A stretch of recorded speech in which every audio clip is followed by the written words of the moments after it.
good afternoon. So many of you might have been there in the yesterday's talk of Dr. Ramajayam, my good friend. So he gave a very nice overview of the entire gamut of yoga as seen by Patanjali. I am not a yoga expert actually, neither am I an expert of Sanskrit. I am an engineer by training. So my approach to this will be slightly different today. And I'm going to look at it from the point of view of human body as a system. And when you look at it as a system, any system has an input and an output. And certain inputs are desirable, certain inputs are not desirable. And we talk of when the system will be very efficient. So, and the other part of it is that, generally whenever many of the yoga researchers, when they do research in yoga, they look at what are the benefits. They observe certain parameters like heart rate and all that before they do the pranayama or yoga. And after length of time, how these things changes. And obviously there are a lot of improvements and increases and they report. But my interest is why it happens, how it happens, when they are doing what is happening inside the body. And again, I don't claim to be an expert in that.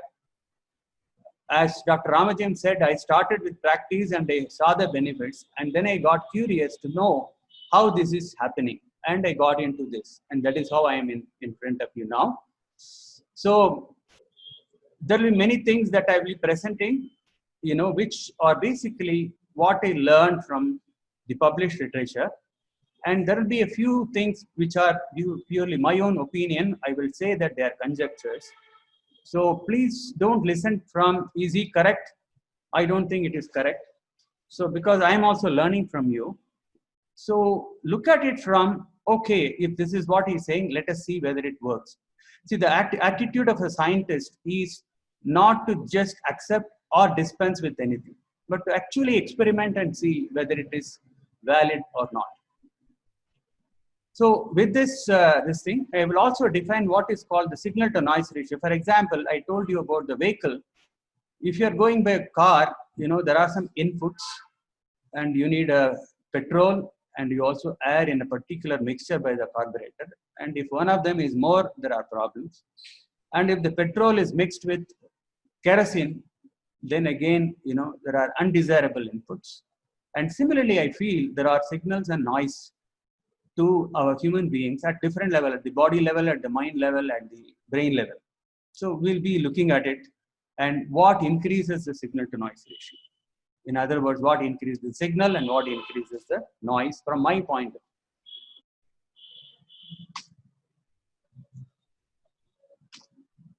So small view of the Indian Institute of Science from where I come from. Thanks to the Jamshedji Nasarwanji Tata, who gave the money to start this institute more than 100 years ago, and also the then Maharaja of Mysore, who gave the land. So what I am claiming is that the Brahmari Pranayama may have the potential to, unfortunately my screen top is closed by some of these things. Let me move them. Okay.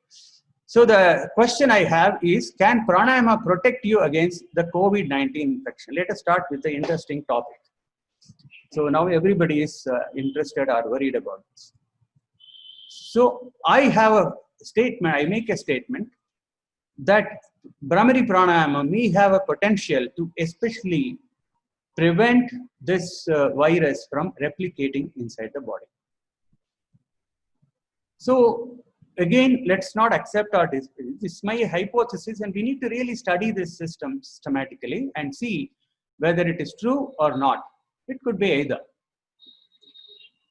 And in this process, I'm also, because I'm not a doctor, I'm not a biochemist, but I'm somebody who is extremely committed and passionate. So I want a team, people who are interested in similar things who can join me, and people who are also interested in funding such research. So now, why do I think that Brahmari Pranayama might help?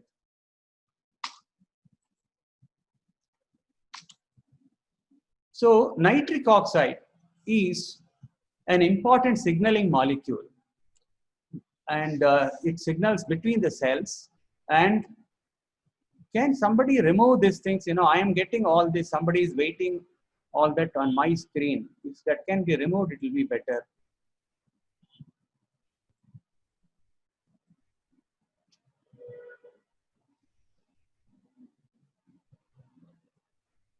Anyway, so we have to deal with the problems of technology.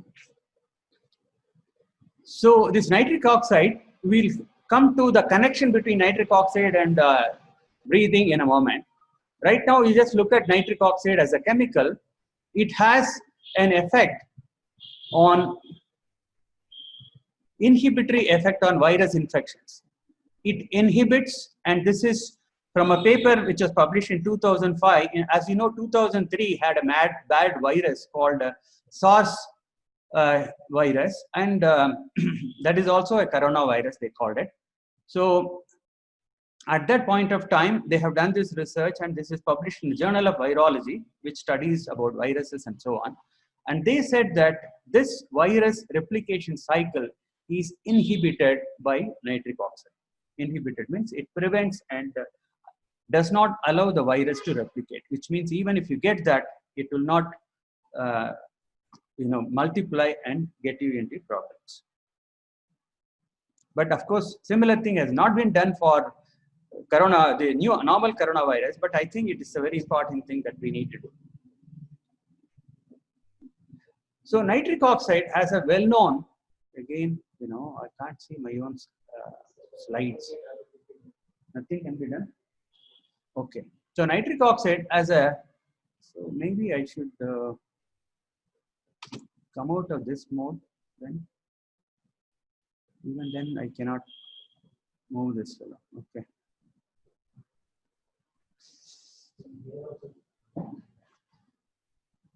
So it also has an effect that it reduces the blood pressure by vasodilation. Vaso means vessel, blood vessel. Dilation means it increases the volume of the blood vessel.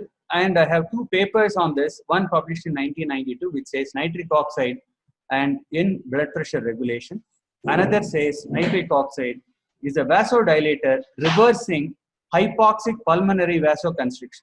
If you know recent papers, they are talking about silent hypoxia killing some people in Kerala especially. So hypoxia is basically reduction of oxygen in the blood. And this is occurring without any warning, they are saying. And this nitric oxide is exactly, they are saying that it is reversing that hypoxic condition. Very interesting studies. And that is 2019, just maybe 9 months back. And what is this connection of nitric oxide to the body? So these sinuses are there behind your nose. These are called the parasynal nasal sinuses. They are a group of 4 paired air-filled spaces that surround this nasal cavity, and they produce nitric oxide. This was known only 10 years back. Everybody knew that they produce, they humidify the air and heat inhaled air, increase the resonance of speech, and also serve as a crumple zone to protect vital structures in the event of facial trauma. All of that was known long ago, but the nitric oxide connection is hardly 10 years old. They realized that they also release nitric oxide. Okay, and then this is the most interesting thing. Humming multiplies nitric oxide. I was telling you about Bhramari Pranayama. What is Bhramari Pranayama? So, can I put this?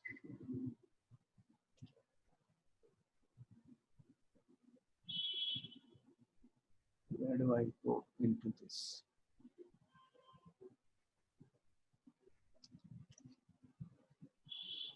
How do I quit the video? Stop video. No. Stop share. So I think you can see my face now. So Bhramari is basically, when you inhale and when you exhale, you make a humming sound like. So the basic thing is about creating a humming sound and which vibrates your skull. And there are variations to that, like, some people say, you close your eyes and close your ears and then the vibration is better felt.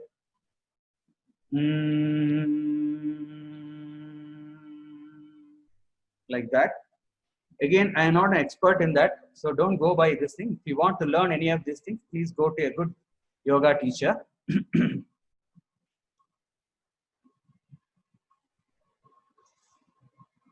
So this Brahmari, they have shown, this is a paper published in 2002, and subsequently the same group in Sweden, they have published in 2008. I'm still there following, many studies related to that. And what interesting thing they said is that this nitric oxide increases 15-fold during humming compared with quiet exhalation. And these are people who have no connection to yoga or meditation or pranayama. The connection is made by me. And all they studied is, they asked people to breathe normally, and they asked people to breathe with humming, and they measured the amount of nitric oxide that comes out of the exhaled air. And they found that the amount of nitric oxide when you are humming increases 15 times. So which means that whenever we are doing this Brahmari pranayama, so we are sending 15 times the nitric oxide into the body, into the lungs, and probably it will also cross the blood-brain barrier and may be able to go to the brain. So that is the interesting thing about Brahmari pranayama, which increases nitric oxide, and nitric oxide has an effect of preventing the SARS coronavirus from replicating. And it's very important that somebody does the research whether a similar thing is done for this. So now moving on, I already told you that why yoga gives all the effects. The mechanisms are not studied much. So that is partly the interest of this talk. And let me also go back to the signal to noise ratio. So the concept of signal to noise ratio was originally occurred in the electronics and communication area, where I did my bachelor's. And see, electrical signals that come through TV, radio, your mobile, and satellites, and so on. And when you are talking through your mobile, suddenly, some unwanted thing comes in. So somebody else is talking, and that is also coming in. So that is also sound, but that is not signal. You consider that as a noise because it's an interfering signal. Similarly, when you are in a marriage party, you are talking to somebody, and there are so many other people talking to their own friends and other people, but that whole sound becomes an interfering sound. And so when there are no interfering sounds, then you are able to hear much better. Your efficiency improves. Another example of signal to noise ratio. You are trying to cross an important road, let's say Hosur Road. And if you are trying to cross the road at this point of time, it's very difficult, almost impossible because of that amount of traffic. So the signal is that you are trying to cross the road. Noise is all other vehicles going through the road. And the same thing now you want to do it at 2 a.m. in the morning. Mostly I assume that that road may be relatively free then you will be able to even hum your favorite song and cross the road, get some nitric oxide also. So signal to noise ratio in electronics and communication is defined as the power of the desirable signal to the power of the undesirable signal. So in my opinion, yoga, pranayama, meditation, they increase the signal to noise ratio of the body, mind, and the brain. In other words, our own signal to noise ratio as a human being. Now, how do I define the signal to noise ratio of the brain or the body? We'll see that as we go along.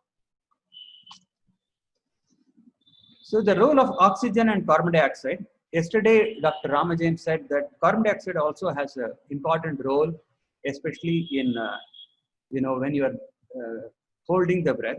But I'm not an expert on that. I'm only going to look more on the oxygen. So there are also certain functions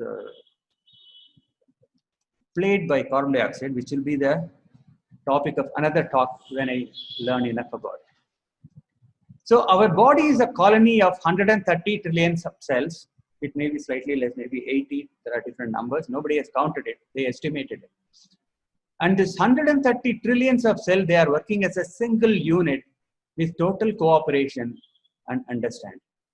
So it's actually a universe in operation because each cell has its own functions, it has input, output, everything. And all these cells and your body itself has been put together systematically from the food that we take and the oxygen that we consume. All of us started from a single cell from our parents, and the rest of it all from the idlis and dosas that we consume and the oxygen that we consume. 99% of the body mass is by only the 6 elements: oxygen, carbon, hydrogen, nitrogen, calcium, and phosphorus. And oxygen is the leading one, you can see. That is required by each and every cell of the body for our metabolism. That is the function by which it generates energy.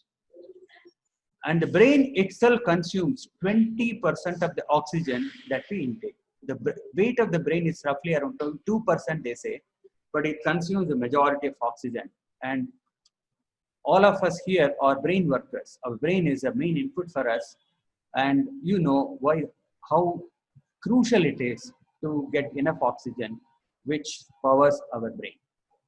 And carbon dioxide, as far as this talk is concerned, is the waste gas produced when carbon is combined with oxygen as part of the body's energy-making process. And circulation of the blood, which carries oxygen to the body, and respiration, which takes oxygen from the environmental air, these are the two things that actually exchange oxygen and carbon dioxide between the body and the air around. So I'm going to define signal to noise ratio in this context of breathing as the ratio of oxygen to carbon dioxide in the blood. Why is it important? You might have all heard about this pH when you were in school. You might have studied or your PUC. P stands for partial pressure, H stands for hydrogen. So this is partial pressure of the hydrogen ion when it is in a solution. So when there is carbon dioxide and there is enough water in the body, these two combine together and create what is called the carbonic acid. And in water, it is separated as these two ions, hydrogen ion and the bicarbonate ion. And as carbon dioxide increases, so does the hydrogen ion concentration, and the pH reduces because pH is defined as a negative logarithm of the hydrogen ion concentration. Now the pH value varies from 0 to 14. 7 is the pure water's the pH, and the normal range of the blood is slightly above 7. It is 7.35 to 7.45. So it has to be alkaline. And if it goes below 7, acidic pH is bad for health. So I define signal to noise ratio in this. So it is my definition as the ratio of partial pressure of oxygen to that of carbon dioxide in the blood. So now we will look at what increases the oxygen, and so which means indirectly the signal to noise ratio in the blood.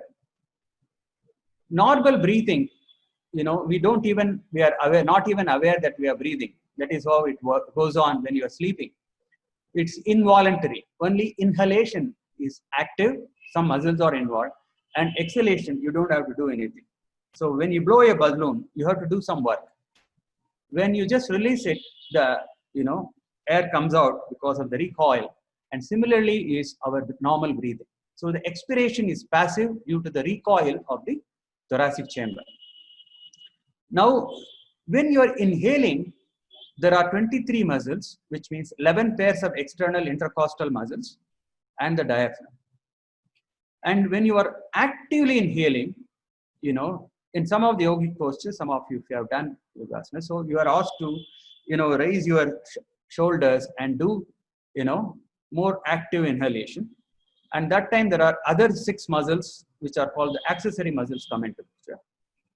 And then similarly, when you are doing active exhalation, try to completely exhale, they say, and then there are two more sets of 11 pairs of internal and innermost intercostal muscles. They are pairs on left and right side. So there are totally 44 muscles come into picture.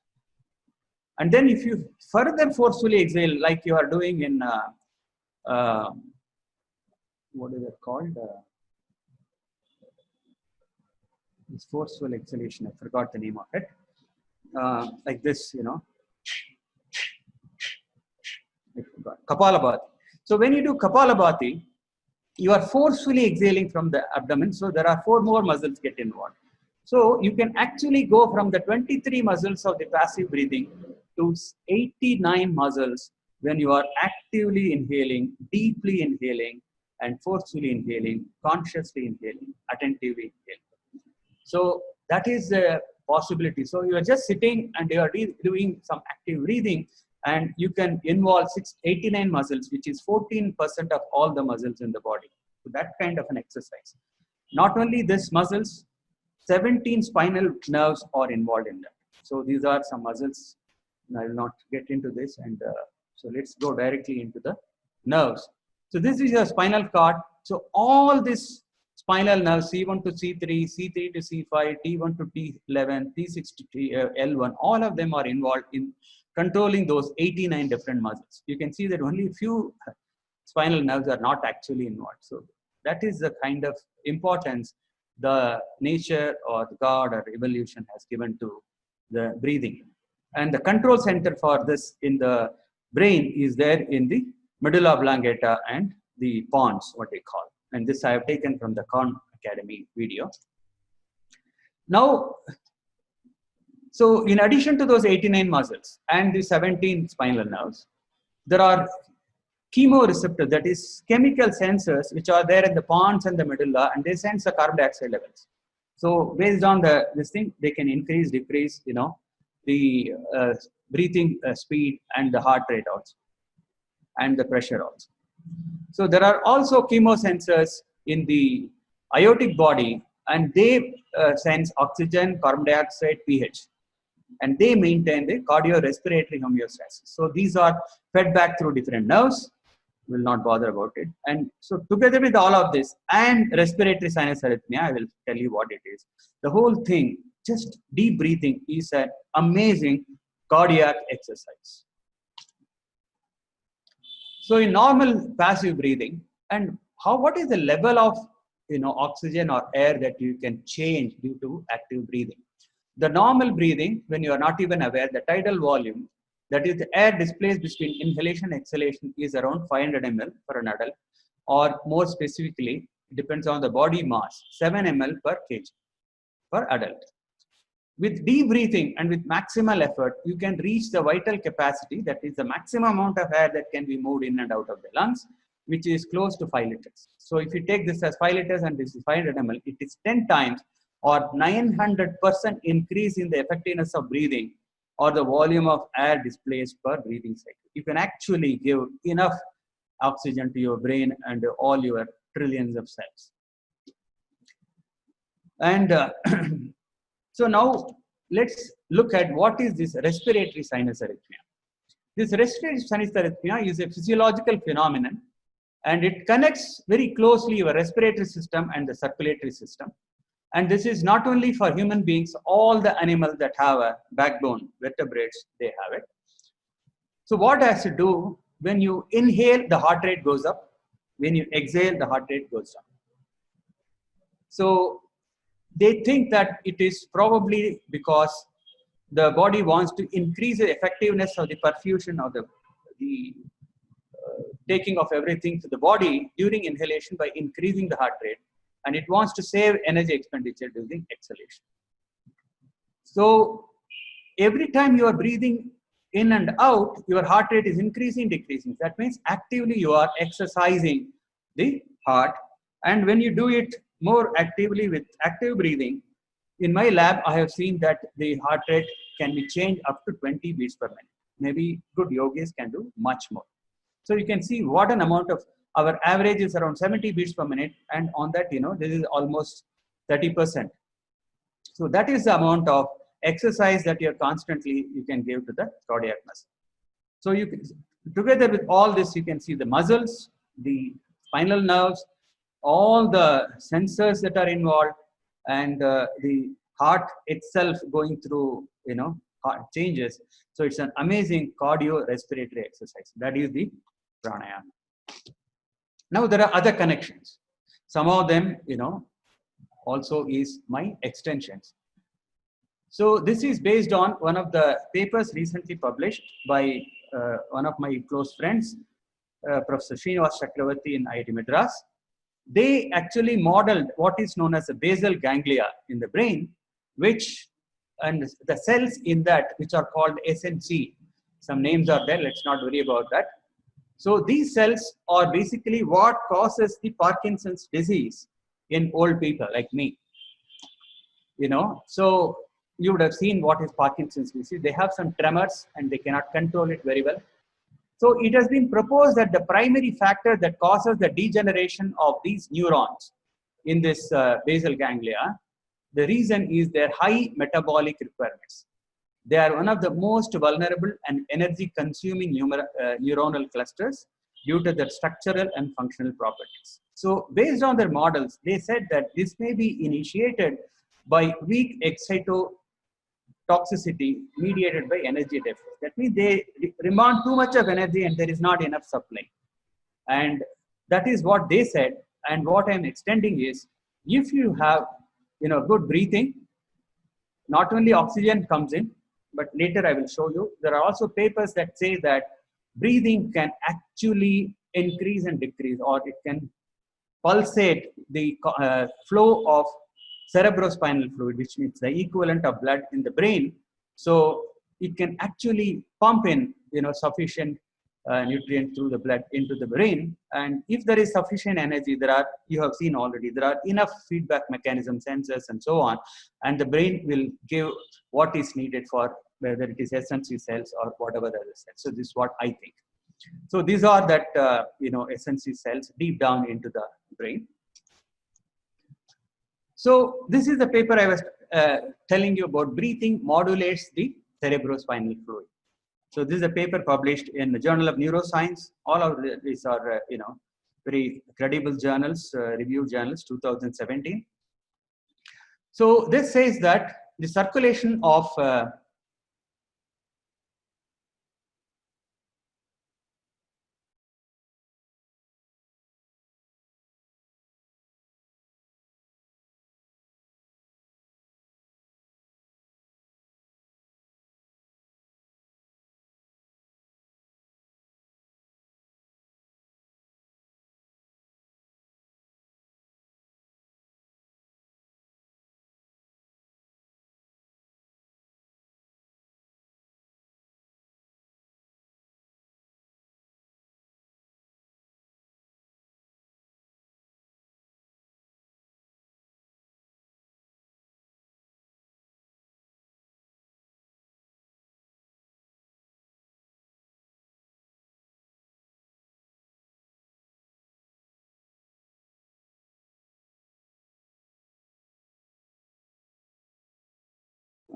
I don't know how it happened. I don't know when it missed. Now you are able to hear. Previous slide.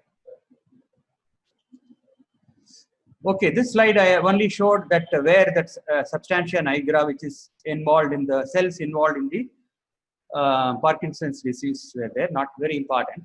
So let's come back to this paper published in 2017 in the Journal of Neuroscience.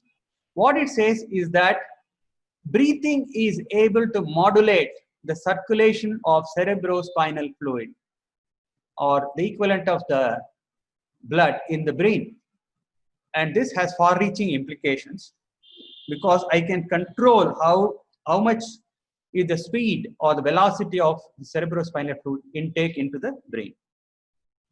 And this has connections to Alzheimer's disease, because people have shown that improved circulation of cerebrospinal fluid in the brain results in the effective elimination of metabolic waste products such as beta amyloids from the brain, thus reducing the risk of Alzheimer's disease.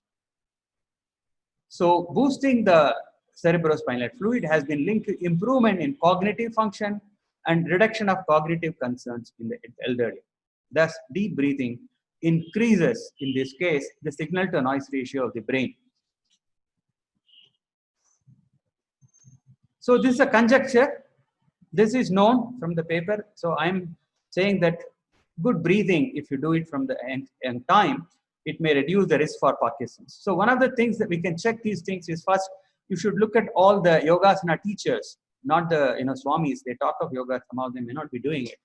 I'm talking about people like B.K. Iyengar and so on, or currently who are the teachers who actively practice this yogasanas and pranayama, and see, whether any of them suffered from Parkinson's or cancers and so on. And we have sufficient number of teachers, and if you can show that none of them are affected, that's an initial thing, and then you can do other studies. So breathing is also connected to heart rate and blood pressure. I already told you about the sensors and so on. So when you are not getting enough oxygen, you will experience a host of symptoms. You would have seen that whenever you do a lot of exercise or fast running, your heart rate goes up because there is quick depletion of oxygen and increased carbon dioxide. And so those chemosensors, they give inputs and increases the heart rate. So the reverse should also be true, that if the oxygen increases and carbon dioxide decreases, then these chemoreceptors should give the reverse information and ask it, now you relax, man, there is enough, so you can reduce the heart rate and reduce the pumping force of the heart rate. So there is a paper in Journal of Clinical Investigation. It shows that hyperbaric oxygen, which means given oxygen more than the atmospheric pressure, forced oxygen, that reduces the heart rate. So once again, I have a conjecture that increased oxygen may give less pumping force and blood pressure can reduce. Another interesting connection between breathing or oxygen and cancer.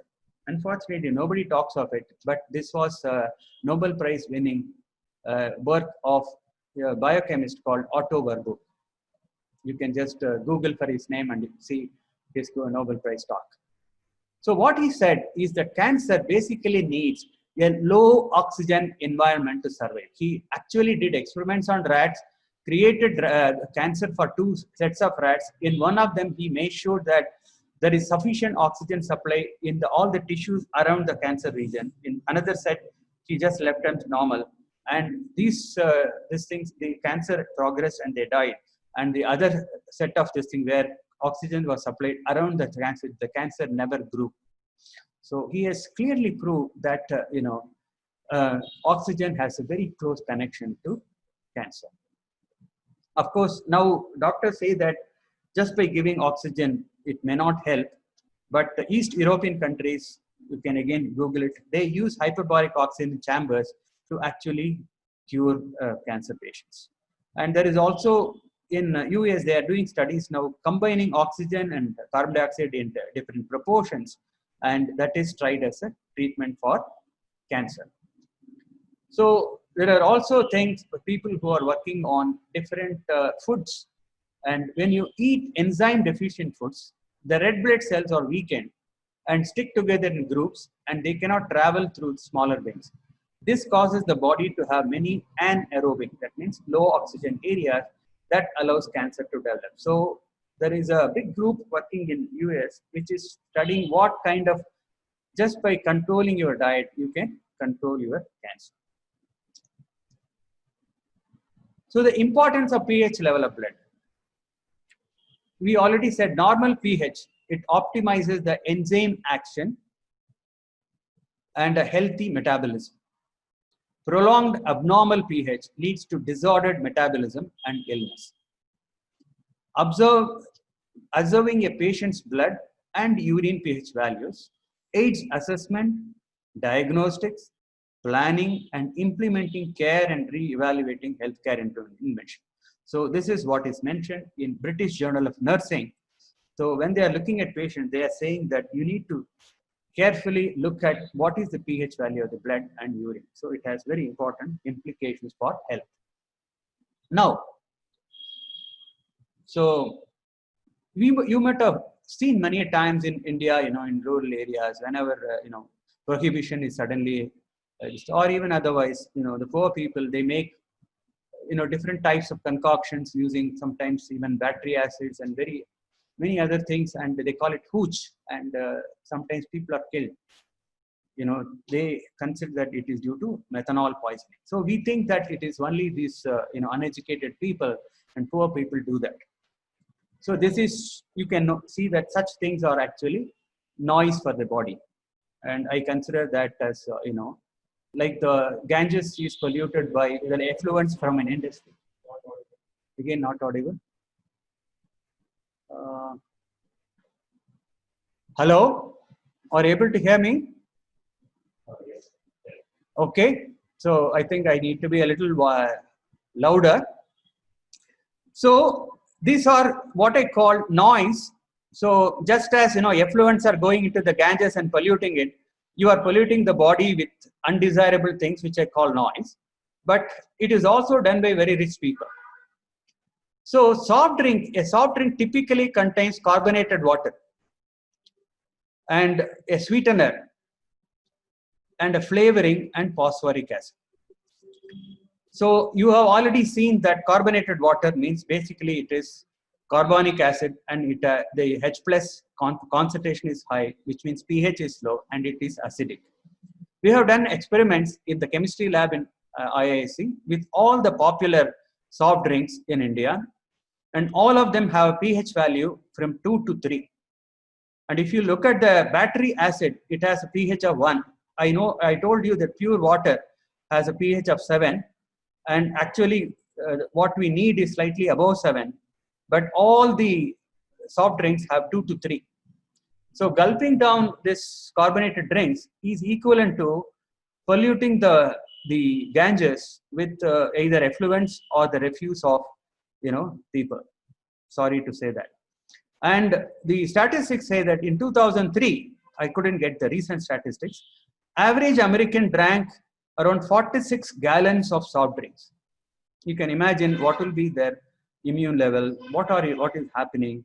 And this is again not proved. My conjecture is this is probably the cause for the very high incidence of colon cancer in the USA, because when it goes through the small intestine and large intestines, maybe the body will decide that this is junk and may not take it, but it is all the time there in the intestines, and that might give rise to colon cancer. That's my view, but again, people have to study that. So basically, soft drinks increase the noise content in the body and reduce the signal to noise ratio in the body. So this is the final topic. So how much time is there?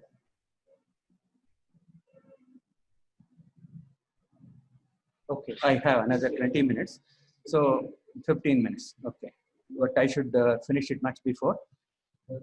So I'm also saying that breathing, pranayama and meditation can actually change your destiny.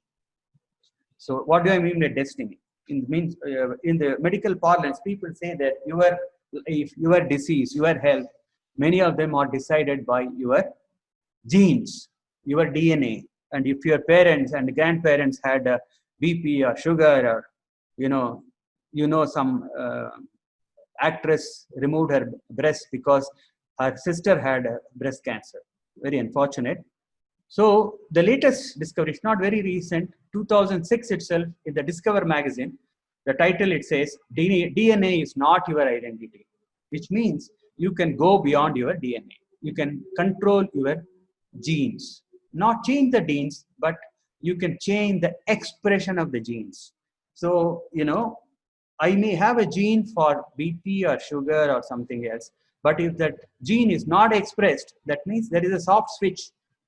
If the switch is on, it will express and I will have the disease. If the switch is off, then I won't have the disease. There are also controls which are, graded controls, increase or decrease the amount of expression of the genes. And people have shown that your diet, your thoughts, your emotions, your stress level can alter the expression. It can switch or switch off, or it can modify the level of the expression of your genes. And not only that, once it is changed, that alteration is passed on to your descendants. They have done experiments on rats, and they have seen that even up to third generation it is passed on. Whether positively it's changed or negatively it is changed, it is passed on to your offsprings.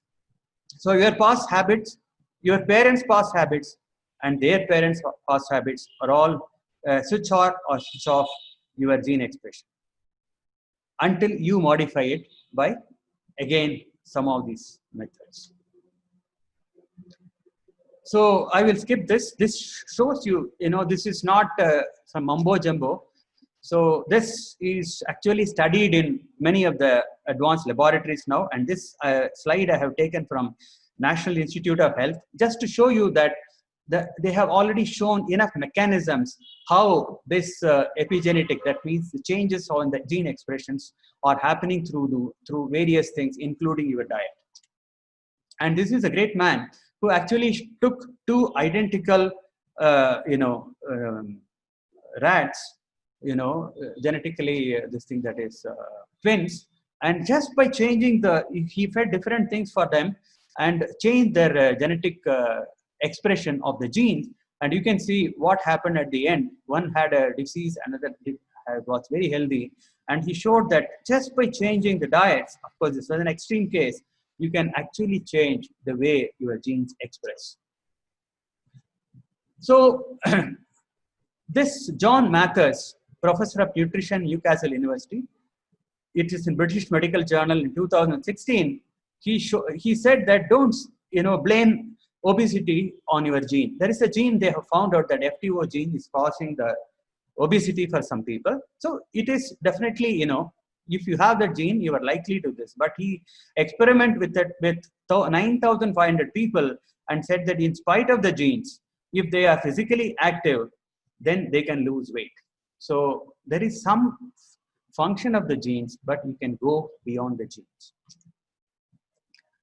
And this paper, published in PLOS One in April 2013, it showed that the effect of pranayama and meditation can happen in just 2 hours of practice, and it can change the gene expressions. It's an amazing, unfortunately, I don't see many papers like this. I want to do these things, but I'm not very, knowledgeable in these areas, and we need a team to do this really exciting research. So what they showed is there are 2 groups of 40 people. One group did yoga asanas, breathing and deep relaxation for 2 hours. And another group did, walking in the woods and listening to some music and all that.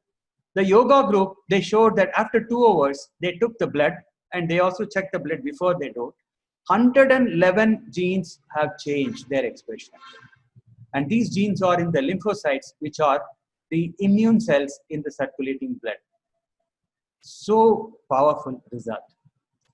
So it is extremely empowering to know that you get to shape not only your genes, but your kids and grandkids' genes as well, if you do these things.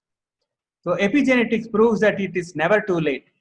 Your genes are willing and able to unlearn bad habits and implement good ones, as long as you are willing. Genes are willing. Question is, your mind, is it willing? So I come to the end of the talk. These are my real desires. I wish I will see this before the end of my lifetime. I want these facts of how powerful is pranayama in the health of human beings introduced in our science texts. I don't remember to have read any of this in my school text. Every child must know the importance of good breathing for the health of the body and the brain. How it is as important, if not more, as good balanced diet. How it is an amazing cardiac exercise. And the mechanisms behind Kumbhaka and Brahmari. And I clearly feel that it is much more important to study how many Panipat wars were there, how many brothers Aurangzeb killed before coming to power, or the names of the British Governor General, all junk, noise that we read. And other important thing I want to do is we need to introduce the concepts of positive health and how to improve immunity in the medical curriculum. I'm really feeling bad that no doctors are talking about these things in the current situation. We can't blame them. See, we know that our thinking is highly limited but by our knowledge. That is why you and I, most of us, we never talk about astronomy or general relativity. These are very complex concepts, and unless you have studied, you are experts in that, you will not even think about it. So our thinking is always around our knowledge level. And today's doctors don't get educated on how to improve the effectiveness of our immune system in a natural way, using yogasanas, herbs, pranayama, etc. So that's why when it comes to even vitamin C or D, they immediately think of tablets rather than Indian sweet lime or sunlight exposure, by which you can get it very easily. So there is an urgent need to revise a medical curriculum to include aspects of positive health and immunity. In fact, I feel we need to define indices of positive health, indices of good immunity. And in addition to what they are already studying, the allopathy actually means alleviation of disease. So currently the doctors don't come into picture unless you have a disease. So you can't get health from doctors. Only when you are going away bad health, then you go to the doctors. So I want doctors to actually deal with good health. So this is the last slide. My talk would have achieved its purpose if for the rest of your life, each and every one of you are listening to this talk, you give importance to breathing as a very, very important input for your and your family's good health. And that will be the best way of achieving the goal of Fit India. Because in each of us, each of our family take care of our good health, the country will become healthy overnight. And that will be the key takeaway of this talk. I also invite like-minded people, researchers, engineers, doctors, industry people managing the corporate social responsibility funds to contact me if you think this research is important for humanity. We need to form a great team and really work on these exciting things and really benefit the humanity. So let's come out with a grand plan of research and embark on it. A lot of people I need to thank. Mainly I want to thank the audience because of you I'm here, and also the Center for Consciousness Studies, UMass. So now we'll go for questions. I will wait for your questions.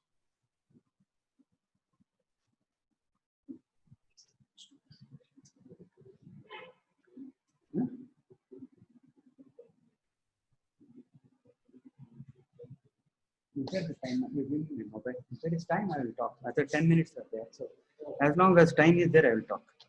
So one of the question is, what about pure carbonated drinks? There is club soda. Is it the sugar or the carbonation that impacts the pH level? See, sugar by itself, there are people who have said the sugar is white poison. So, many things that you can do with sugar, please replace that with, brown sugar or, the Bella, what we call, so jaggery and all that. Nowadays I take tea with jaggery and brown sugar. It tastes as good. You have to get used to it. And it is better to avoid sugar of wherever it is possible, white sugar. So it's definitely, there are other things. This talk is not about sugar. Sugar actually, for its metabolism, it requires calcium and it removes calcium from your bones if you don't have enough.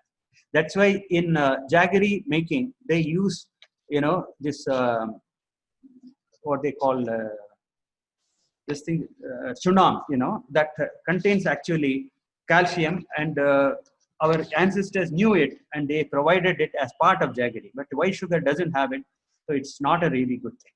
Carbonation, so it's like two dangers put into together. So whatever is there in soft drinks is not good for health. Neither the coloring agent nor the things that give you such a nice smell, and neither the carbonation nor the sugar, nothing. Of course, once in a while, if you're in a party, you can taste a little, but it's not something that the way Americans take it, they don't take. I went to a hotel and asked for water. They looked at me as if I'm a strange animal. They only give you some of these soft drinks or they give you beer. So that's about the talk, that question. The other question is, any effects of yoga on the related problems, on ortho-related problems, like arthritis and porosis? Does it also have strong connection with oxygen intake? Porosis, I assume that it is the brain density problem you are talking about. Brain density problem is caused by vitamin D deficiency, and the only good method to get that is to go and stand in the sun for 5 minutes every day. If you do it, if you are young and you start doing it, trust me, you will never get into this problem. And arthritis, I really don't know about that. You should talk to your yoga expert. How can be nasal allergy controlled through yoga? Again, I am not an expert. You should talk to our friends from Nimans. They have the center where they are using, Ayurveda, yoga, and other things. I'm sure they will help you. Please send a mail, and I think they will reply. But in general, as I told you, see, when you do yoga, I think somewhere I missed that slide. I said that coronavirus actually taught us something about meditation. Somewhere, when I changed the slide, I think I missed it. Fortunately, there is time. I'll quickly cover that. See, we were all dealing with a lot of pollution in the air, in the rivers, and thousands of crores were spent by the current government and elsewhere, to clean the Rhine River and all that. They did lots of things. They imported equipment from Israel and so many things. But nature showed it that, just keep quiet, man. Don't do whatever you're doing. You stop. You sit in your house for 2 months, and I know how to come back. So the nature is a living, intelligent being. It knows how to recover itself, and it showed it so beautifully. You have seen it. And similarly, the body is also an intelligent being. It's a self-repairing machine. And yoga, pranayama, and all that is the same thing. You just sit there and stop whatever you're doing by your manasa, vacha, kama, kaya. That means body, mind, thinking, and speaking. And the body recovers. And it goes to just as the rivers went to its pure state, your body, mind, and intellect will also go to your pure state, and your efficiency will improve. So doing all of these things. So if you go to a good yoga teacher, he will tell you, don't do only this exercise for that problem. You learn about the basics and do a battery of exercises. They want you to improve the whole of the body. So that is in general. If you do that, it might help anything. But for a specific thing, you need to go to these medical doctors who are also aware of this yoga practice. In the early 80s and before there is also been history of people having cancer in India who didn't consume tobacco. What may be the reason for it? See, one way of looking at it is still people really don't know what causes cancer. I know one lady who was a very pious lady who never used to smoke or anything, used to do a lot of prayer and all that, and she got, lung cancer. So it's not only due to smoking. And there are people, again, unconfirmed, there are people who believe that cancer has to do, most of the diseases, they also have a mind component. They are called psychosomatic diseases. And too much of hatred, when it is there in your mind, people believe that it leads to cancer. And somebody has said, hatred is like giving poison to others. Giving poison to yourself, taking poison yourself and expecting the other to die. So most of these negative emotions are like this, that they kill you. You think that you are angry and then, shouting at the other person, but actually your BP goes up, your heart rate goes up, and, your sympathetic activity is going up. You are spoiling yourself. And all these practices can reduce that.